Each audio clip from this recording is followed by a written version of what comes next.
مجھے لگتا ہے یہ تحفظ مذہب کا قانون ہے اس کے بجائے کہ توہین مذہب کا قانون. جی تحفظ مذہب بیسیکلی ہے، اور اس کی افادیت کھو گئی ہے، ختم ہو چکی ہے، کیونکہ ایک مسلمان ملک میں جہاں اکثریت 97% مسلمان ہیں، 3-4% اقلیت کے لوگ کیا یہ جرأت کر سکتے ہیں کہ ان کے مذہبی عقائد اور یا ان کے جذبات کو جو ہے مجروح کیا جائے؟ منطقی طور پہ یہ ممکن ہی نہیں.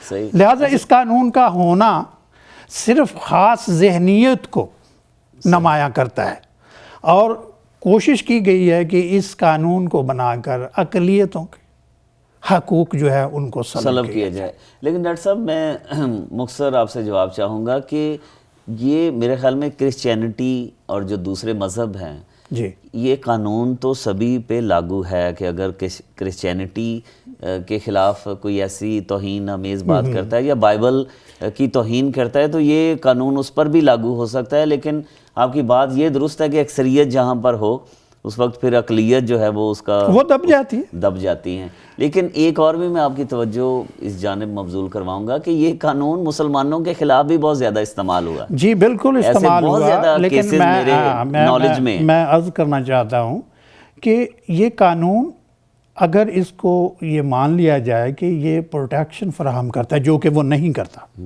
بلکہ اس سے منافرت پیدا ہوتی ہے اور اس سے تفریق پیدا ہوتی ہے. ایک ہمارے آئین میں اتفاق سے ایک تضاد پیدا ہو گیا ہے ایسی چیزوں کو انٹروڈیوس کروانے سے جو انسان کے بنیادی حقوق ہیں ان پر ضرب پڑتی ہے.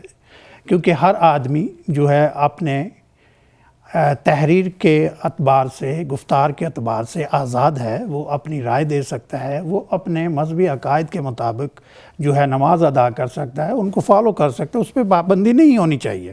لیکن اس کے انٹروڈیوس ہونے سے جو آپ نے بات کی کہ ہونا تو یہ چاہیے تھا کہ مسیحوں کو یا دوسرے مذاہب کے لوگوں کو ان کو تحفظ ملتا، بلکہ وہ اس سے ٹارگٹ بنتے ہیں، تو پھر اس قانون کی افادیت کیا رہی؟ ڈاکٹر صاحب جو حادثے ہوتے ہیں ہائی وے پہ، جی گاڑی کا حادثہ ہے تو گاڑی پہ پابندی لگا دی جائے؟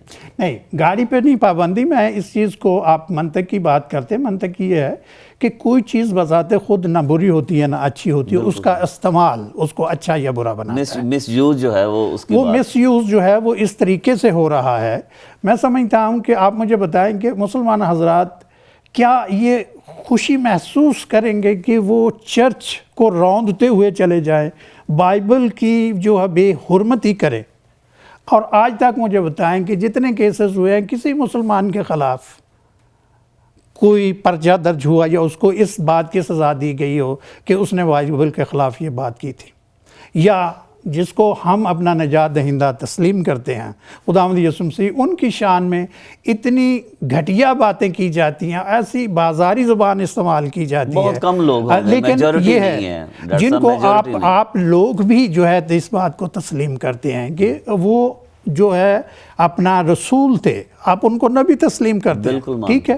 اب ان کی تحقیق ایمان کا حصہ ہے. اچھا، اگر ایمان کا حصہ ہے تو اسی ایمان کو ہم کیوں ذلیل کرتے ہیں؟ بہت تھوڑے لوگ ہیں، بہت تھوڑے لوگ ہیں ایگزامپل بن جاتی، لیکن ہوتا ضرور ہے. بالکل مس یوز تو ہوتا ہے. تو میں اس چیز کے لیے جو آپ کی اس میڈیا کے توسط سے یہ کہنا چاہتا ہوں کہ دیکھیے، کوئی بھی چیز بذات خود نہ بری ہے نہ اچھی ہے، اس کا استعمال اس کو اچھا یا برا بناتا ہے. بدقسمتی سے اس قانون کو بنا کر ایک جو ہے اپنا فوقیت دے دی گئی ہے اکثریت کو کہ وہ جب چاہیں اقلیت کو دبا سکتے ہیں، خوف و ہراس پیدا کر سکتے ہیں، اور جو بھی چیز دباؤ میں کی جاتی ہے آپ کو پتہ ہے کہ وہ غلط ہے. سید آصف رضا صاحب اہل تشیع جو ہیں وہ تو میرا دل روتا ہے، کیونکہ ہم نے تو وہاں پہ یہی دیکھا ہے کہ یار شیعہ سنی آپس میں شادیاں ہیں، دوستیاں ہیں، محبت ہے، میجورٹی آپس میں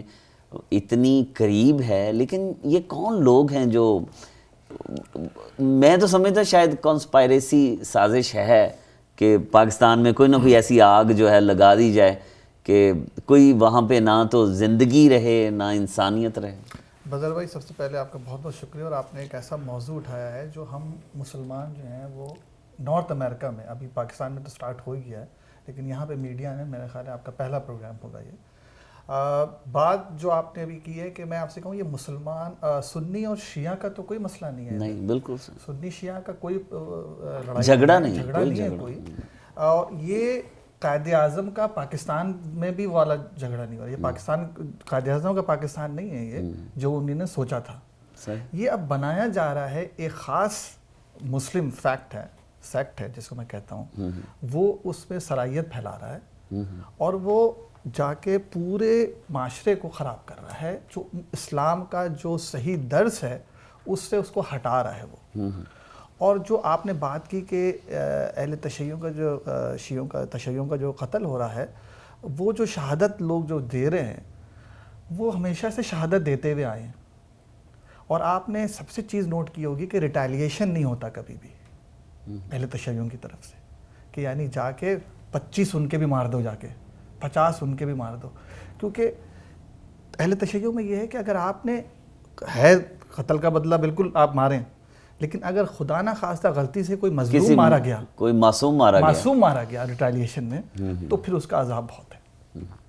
تو اس لیے آپ اہل تشیع میں کہیں پہ بھی ریٹیلیشن اس طرح, کیونکہ دیکھیے عراق میں میجورٹی کتنے عرصے رہی, بحرین میں شیعوں کی اہل تشیعوں کی میجورٹی ہے, کویت میں 70-80%, لیکن وہ کبھی بھی حکومت کے تھے نہیں متلاشی.